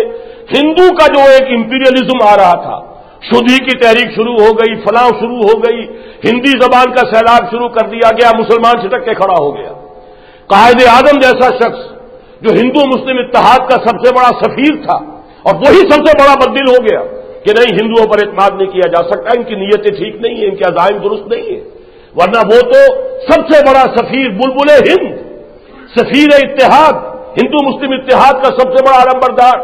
تو اصل میں تو یہ مسلمان کو مسلمان کر دیا طوفان مغرب نے، تو اس وقت کا یہ طوفان مغرب جو ہے، اللہ کرے کہ ہمارے مابین ان تمام چیزوں کے اندر جو تلخیاں ہیں اس کا زہر ختم ہو اور قریب آئے، تبھی یہ ہے کہ اس سیلاب کے آگے کہیں کوئی بند باندھنے کا کوئی امکان پیدا ہو سکے گا۔ اب اسی مغربی جو فنڈامنٹلزم جو جسے وہ کہہ رہے ہیں، اسی کے حوالے سے چند باتیں اور میں کہہ رہا ہوں۔ ہماری وزیر عظمیٰ، میں تو کہتا ہوں وزیر اعظم تو مذکر لفظ ہے، وزیر عظمیٰ ہے بے نظیر صاحبہ جو ہیں، انہوں نے جو مدد طلب کی ہے مغرب سے مسلم فنڈامنٹلزم کے خلاف یا شدت پسندی کے خلاف، اب ذرا الفاظ بدل رہے ہیں، اس پر خاصے کچھ بیانات جو ہیں وہ آ چکے ہیں، میں اپنا خامخواہ مزید اس میں اضافہ نہیں کرنا چاہتا، لیکن بتانا میں یہی چاہتا ہوں، اس ملک میں اب دوبارہ جو حالات سامنے آ رہے ہیں، پھر کوئی گھمسان کا رنگ پڑنے والا ہے سیاسی اعتبار سے، اس لیے کہ جو بساط جم گئی ہے اے این پی سرحد میں، ایم کیو ایم کراچی میں، اور مسلم لیگ بہرحال اب یہ ثابت کر چکی ہے کہ نواز شریف والی مسلم لیگ بہرحال ایک جماعت ہے۔ پہلے یہ کہ ہمارے ملک میں پیپلز پارٹی نے وہ ٹیسٹ پاس کیا تھا کہ ہاں ایک جماعت ہے، ڈسپلن ہے اس کا، اس کی جماعت ہے، اس کی قوت ہے، اس کے کارکن ہے۔ اب بہرحال ثابت کر دیا ہے نواز شریف صاحب کی مسلم لیگ نے بھی کہ وہ جماعت ہے، اس میں کوئی شک نہیں، اس سے پاور ٹو ریکن ود، اس میں کوئی شک نہیں۔ اس حوالے سے اگر یہ اتحاد کی کوئی شکل بن جاتی ہے تو پھر وہی جو سن 77 کا گھمسان کا رنگ تھا یا پھر کسی اور وقت کے جو گھمسان کے رنگ پڑتے رہے ہمارے ہاں، پھر اس قسم کی فضا بننے میں دیر نہیں لگے گی۔ اور ذرا سا اگر ہوا کا رخ بدلتا ہے تو آپ کو معلوم ہے بیوروکریسی بھی رنگ بدل لیتی ہے، مسلم لیگوں کا بھی اتحاد ہونے کا امکان ہو سکتا ہے۔ چٹھا صاحب کے بیانات بھی بڑے تیکھے سے ہو گئے ہیں، وٹو صاحب کا تیور بھی جو ہے وہ کوئی بدلا ہوا سا ہے، اس لیے کہ بہرحال وہ تو جب بھی موسم بدلتا ہے تو ہر چیز کے اندر ہی کوئی نہ کوئی اس کے اثرات ظاہر ہونے شروع ہو جاتے ہیں۔ تاجر برادری کے تیور بھی بڑے بگڑے ہوئے ہیں، یہ ساری تحریک جو چلی تھی آپ کو یاد ہوگا پی این اے کی، وہ تو تاجروں نے چلائی تھی، بڑے شہروں میں چلائی تھی۔ تو یہ جو بھی صورتحال ہے 25 مارچ کل آ رہی ہے، اللہ خیر کرے کراچی میں کیا ہوتا ہے، کیا طوفان شروع ہو جائے میں نہیں جانتا، کل کا مجھے نہیں معلوم کہ یہاں کا کنونشن مسلم لیگ کا کیسا ہوا ہے، آج اخبارات بھی نہیں چھپے ہیں، تو میں تو ذرا ناواقف قسم کا آدمی ہوں، گوشہ گیر آدمی ہوں، لیکن بہرحال تمام صورتحال کو سامنے رکھ کر اندازہ ہو رہا ہے کہ پھر یہاں سیاسی گھمسان کا رنگ پڑ جائے گا۔ لیکن اس میں جو بات میں کہنا چاہتا ہوں وہ یہ ہے کہ مذہبی قیادت کے لیے پھر ایک بہت بڑا امتحان آ جائے گا۔ میں نے لفظ مذہبی قیادت استعمال کیا ہے، مذہبی جماعتیں بھی ہیں، کچھ لوگ ہیں وہ اپنی ذات میں قائدین ہیں، چاہے کوئی جماعت نہ ہو، ان کی حیثیت ہے، بھاری بھرکم شخصیتیں ہیں، اس حوالے سے میں مذہبی قیادت کا لفظ استعمال کر رہا ہوں، کیونکہ اس قسم کے مواقع پر پھر ایسا ہوتا رہا ہے ہمیشہ، اصل کشمکش، اصل پہلوانوں کی جو اصل جوڑ ہوتا ہے کشتی کا، وہ تو ہوتا ہے کسی اور کے مابین، مذہبی جماعتیں کچھ ادھر کچھ ادھر پاسنگ ہو کر اہمیت اختیار کر جاتی، آخر میں جب سزا صاف ہوتی ہے معلوم ہوتا ہے ان کے ہاتھ پلے کچھ نہیں، وہ لینا جس کو تھا وہ لے گیا، وہ کبھی کوئی بھٹو صاحب لے گئے، کبھی ضیاء الحق صاحب لے گئے، کبھی کوئی اور صاحب لے گئے، وہ لے گئے، اور یہ سب کے سب جو ہے وہ تکتے رہ گئے۔ لیکن اس وقت جب گھمسان کا رنگ ہوتا ہے بہرحال مذہبی لوگوں کی اہمیت، ان کے بیانات، ان کی مسجدیں، ان کے خطبے، ان کی تقریریں، ان کے نام، ان کے القابات، ان سب کے جو آنے شروع ہوتے ہیں، اخبارات کی زینت بنتے ہیں، تو وہ ایک سما سا بن جاتا ہے۔ اللہ تعالیٰ توفیق دے کہ یہ لوگ اس صورتحال میں اپنے اس نقطۂ نظر، طریقہ کار پر اب نظر ثانی کریں، اس قسم کے کسی سیاسی گھمسان کے رن میں ادھر یا ادھر پاسنگ بننے کا رول جو ہمیشہ سے اب تک رہا ہے، اللہ کرے کہ صورتحال جو ہے بدلے، اور اس کے بجائے وہ دینی اور لادینی کی بنیاد پر پولرائزیشن کی کوشش کریں۔ یہ پولرائزیشن پولیٹیکل ہوتی ہے، وہی نظریات ان کے ہیں، وہی نظریات ان کے ہیں، کوئی فرق نہیں، 19-20 کے فرق کے سوا کوئی فرق نہیں۔ لیکن یہ ہے کہ دینی اور لادینی کی بنیاد پر جو مغرب سے سیلاب چلا آ رہا ہے، یعنی یہ دونوں ایلیمنٹس اس وقت موجود ہوں گے۔ بے نظیر صاحبہ جو ہے ایک طرف وہ سیاسی جنگ لڑے گی، تو دوسری طرف یہ جو مذہبی شدت پسندی کے خلاف امریکہ سے مدد مانگ رہی ہیں، تو ظاہر بات ہے کہ یہ دونوں جو ہے اب ڈائمینشنز ہوں گے اس کے، لیکن اگر یہ گڑبڑ ہو گئی دونوں ڈائمینشن تو حاصل کچھ نہیں ہوگا۔ کون جیتتا ہے کون ہارتا ہے، اس سے دین کا معاملہ جو ہے اس کی کوئی بہتری کی صورت نہیں ہے۔ اس کی بجائے یہ ہے کہ دینی قوتوں کو اس انتخابی سیاست سے بالا تر ہو کر اور خالص دینی اور لادینی کی بنیاد پر، میں پھر ایک لفظ استعمال کر رہا ہوں اگرچہ اس لفظ کو بڑا عجیب و غریب بنا دیا گیا اس ملک میں، پریشر گروپ۔ اب حمید گل صاحب پریشر گروپ، لیکن پریشر گروپ کس بات کے لیے یہ تو معین کرو۔ کھل کر دین کی بات وہ بھی نہیں کرتے، پریشر گروپ بنانا چاہتے ہیں، پریشر گروپ کس کام کے لیے؟ پریشر گروپ کا تو معین ہدف ہونا چاہیے۔ پریشرائز آپ کرنا چاہتے ہیں، دھکیلنا چاہتے ہیں معاشرے کو، نظام کو کس سمت میں دھکیلنا چاہتے ہیں، طے تو کریں نا۔ آپ کے نظریات کیا ہیں، آپ کیا لانا چاہتے ہیں، آپ کے سامنے نظام کیا ہے، خیر و شر کے معیارات کیا ہیں، صحیح اور غلط کا امتیاز کس بنیاد پر کرتے ہیں، ڈیفائن کیجئے۔ جب تک یہ چیز نہ ہو تو پریشر گروپ کس کام کا اور کس بات کے لیے؟ وہ عمران خان کا نام بھی آیا، ایدھی صاحب نے بھی ایک دفعہ جو بیان دیا تھا، تو عمران خان کے ساتھ میرا نام بھی، یہ بھی پریشر گروپ بنانا چاہتا ہے۔ میں واقعتاً بنانا چاہتا ہوں، لیکن میں چاہتا ہوں دین کی بنیاد پر، کھلا دین، اللہ اور اس کے رسول کا دین، اس دین کے حوالے سے بات کرو، اور یہ پریشر گروپ وہ بنائے جو دین پر خود کاربند ہو، اپنے وجود پر، اپنی ذات پر، اپنے گھر میں دین کو نافذ کرے، ورنہ کوئی پریشر گروپ جو ہے فائدہ نہیں دے گا۔ وہ لوگ کہ جو اپنی ذات پر، اپنے وجود پر، اپنے گھروں میں دین نافذ کریں، وہ پریشر گروپ بنائے، اور یہی پریشر گروپ جو ہے ریزسٹنس موومنٹ کی شکل اختیار کر سکتا ہے، اور یہی وہ شے ہے جو غیر مسلح بغاوت کی صورت اختیار کر سکتی ہے۔ یہ غیر مسلح بغاوت ہے جو گاندھی نے کی تھی۔ گاندھی نے نمک بناؤ تحریک شروع کی تھی انگریز کے خلاف، کس قدر معصوم بات، پرماتما کا سمندر ہے، پرماتما نے اس میں نمک پیدا کیا ہے، ہم تو سمندر سے نمک بنانے جا رہے ہیں، ہم نے کسی کا حکم نہیں توڑا، کسی کا قانون نہیں، کوئی بغاوت نہیں، لیکن اس کے معنی کیا تھے؟ برٹش انڈیا کی ٹیکسیشن پالیسی کو چیلنج کر دیا، لہذا ڈنڈے پڑنے شروع ہوئے، بڑے بڑے لیڈروں نے جو ہے ڈنڈے کھائے، سر پھٹے ہیں، مولانا ابوالکلام آزاد زخمی ہوئے ہیں اس میں، یہ سب کچھ ہوا ہے۔ لیکن یہ کہ بات کیا تھی؟ تو پریشر گروپ اور ریزسٹنس موومنٹ غیر مسلح بغاوت، اور یہی اصل میں ایرانیوں نے کر کے دکھایا۔ میں تو مانتا ہوں انہوں نے روشنی دکھائی ہے، شاہ کے خلاف غیر مسلح بغاوت، انہوں نے نہیں مارا، مرنے کے لیے تیار تھے، اپنی جانیں ہزاروں کی تعداد میں دے دی ہے۔ اس کام کو کرنے کے لیے کاش کہ اس راستے پر تفصیل میں جانے کا وقت بھی نہیں ہے، میں اپنا وعدہ بھی پورا کرنا چاہتا ہوں، ٹھیک 5 بجے آج گفتگو ختم کر دوں گا، لیکن یہ کہ یہ تو میرا وہ موضوع ہے پرانا کہ جس پر میں نے منہج انقلاب نبوی کے حوالے سے بڑی مفصل گفتگویں کی ہیں، میرے کیسٹس ہیں، آڈیوز ہیں، ویڈیوز ہیں، کتاب ہے، نہ معلوم کیا کچھ ہے، اب تو سارا مواد موجود ہے۔ اس حوالے سے ایک تیسری بات جو عرض کرنا چاہتا ہوں، وہ چونکہ اب دینی جماعتوں کا اور دینی قیادتوں کا تذکرہ ہوا ہے، تو جماعت اسلامی میرے نزدیک بہرحال اس میدان کا ایک اہم جو ہے، ایک فرد کہہ لیجئے، ایک اہم قوت ہے۔ اس کا جو ایک ڈسیڈنٹ گروپ ابھی بنا ہے، بلکہ ابھی بن رہا ہے، نعیم صدیقی صاحب کی سربراہی میں جو تحریک اسلامی کے نام سے کنونشن بھی ان کا 14 اور 15 تاریخ کو اپریل میں ہونے والا ہے۔ اس سے پہلے بھی کئی ان سے جماعت اسلامی سے لوگ کٹے، علیحدہ ہوئے، لیکن یہ کہ اس مرتبہ چونکہ بڑے کھلم کھلا اختلافی بیانات پہلے ہی آ گئے تھے، علیحدہ ہونے سے قبل کھلم کھلا تقریر میں مضامین چھپتے رہے، نعیم صدیقی صاحب کے بھی بیانات چھپے، طفیل محمد صاحب کے بھی، تقریریں بھی کرتے رہے میاں طفیل محمد صاحب. تو اس سے معلوم ہوا کہ اب وہاں سے خاصا اچھا میں سمجھتا ہوں کہ تعداد کے اعتبار سے قابل لحاظ تعداد میں لوگ علیحدہ ہو رہے ہیں اور ایک علیحدہ جماعت بنا رہے ہیں. اس کا جو معاملہ ہونے والا ہے 14-15 کو، تو میں ان کی خدمت میں بھی یہاں دو باتیں عرض کروں گا کہ اگر تو معاملہ ہے صرف ذاتی اختلاف اور ذاتی مسئلہ قاضی حسین احمد صاحب کی ذات سے یا ان کے بعض اقدامات سے، تو یہ معاملہ تو ہے جدا، یہ ایک منفی بنیاد ہوگی.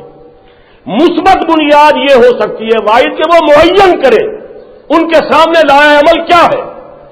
کیا صرف دعوت اور تبلیغ اور نصیحت ہی کرتے رہنا ہے؟ جبکہ مولانا مودودی کا فکر جو ہے شروع سے جو تھا وہ تو یہ تھا کہ نظام کو بدلنا ہے، قیادت کو تبدیل کرنا ہے، حکومت کو بدلنا ہے. یہ ان کے فکر میں، ان کی سوچ میں، ان کے نظام فکر میں ہمیشہ سے اس کی اہمیت رہی ہے، اس میں کوئی شک نہیں. اس حوالے سے سوال یہ ہے کہ یہ دعوت اور تبلیغ اور نصیحت اور لوگوں کی اصلاح کی کوشش، اخلاقی کوشش، یہ سب کرتے رہیے. اصل بات یہ بتائیے کہ تبدیلی کا کون سا طریقہ کار آپ کے سامنے ہے. تب انقلاب قیادت، نظام کی تبدیلی، حکومت کو بدلنے کی شکل آپ کے سامنے آیا انتخابات ہی کی ہے، تو پھر تو راستہ وہی ہے جس پر جماعت اسلامی چل رہی ہے، جس پر وہ چلتی آ رہی ہے 42 برس سے، بلکہ 44 برس سے. سن 51 میں پہلی مرتبہ جماعت نے پنجاب کے صوبائی الیکشن میں حصہ لیا تھا، اب یہ سن 95 آ گیا. تو اس حوالے سے وہ تو 44 برس ہو گئے. سوال یہ کہ آپ کے سامنے متبادل طریقہ کیا، اسے باقاعدہ اسپیل آؤٹ کیجئے، بیان کیجئے. انقلاب قیادت کے لیے آخری اقدام کیا ہوگا؟ یہ بات جو ہے اگر کریں گے اور سوچیں گے، اللہ تعالیٰ انہیں توفیق دے. جو بھی کام کرنے کے لیے میدان میں آتا ہے دین کے لیے، ہم اس کے لیے کلمہ خیر کہیں گے، دعا کریں گے. لیکن اصل شے ہے کہ معین اس کو کیجئے کہ آپ کے سامنے اصل طریقہ کار کیا ہے، کس اعتبار سے وہ طریقہ کار اس طریقہ کار سے مختلف ہے جسے قاضی صاحب لے کر چل رہے ہیں. قاضی صاحب انتخابی طریقہ کار کو لے کر چل رہے ہیں، وہی طریقہ کار ہے جو سن 51 سے چل رہا ہے. باقی انہوں نے کچھ اقدامات کیے، کچھ کو انہوں نے غلط مان بھی لیا، کچھ پر معافیاں بھی مانگ لی وغیرہ وغیرہ، وہ ان کا اندرونی معاملہ ہے. لیکن اصل مسئلہ یہی ہے، آیا انتخابات ہی کا راستہ آپ کے بھی سامنے ہے؟ تو پھر وہ سارے اشکالات پیدا ہو جائیں گے کہ جس انداز سے جماعت اسلامی انتخابات میں حصہ لیتی ہے، قیامت تک اس میں الیکشن کے اندر جیتنے کا کوئی امکان نہیں. یہی وہ چیز ہے جس نے وہاں کے کچھ دانشوروں کو سوچنے پر مجبور کیا، ہمیں اپنی جماعت کھول دینی چاہیے، رکنیت عام کر دینی چاہیے وغیرہ وغیرہ. یہ معاملات ان کے ہیں. لیکن نعیم صدیقی صاحب سے جو بات میں عرض کر رہا ہوں وہ یہ ہے کہ معین کرے انتخابات کے ضمن میں ان کا کیا نقطہ نظر ہے، اور آخری ان کے سامنے نظام کی تبدیلی کے لیے طریقہ کار کیا ہوگا. اسی پر در حقیقت دار و مدار ہوگا. اور میں نے تو آپ سے، جیسا کہ یہ اس مسجد کے اندر آنے والے حضرات کے علم میں ہے، بارہا یہ کہا ہے کہ میرا اختلاف، باقی یہ کہ علمی بہت سے مسائل پر مولانا مودودی سے اختلاف رہا ہے اور اب بھی ہے.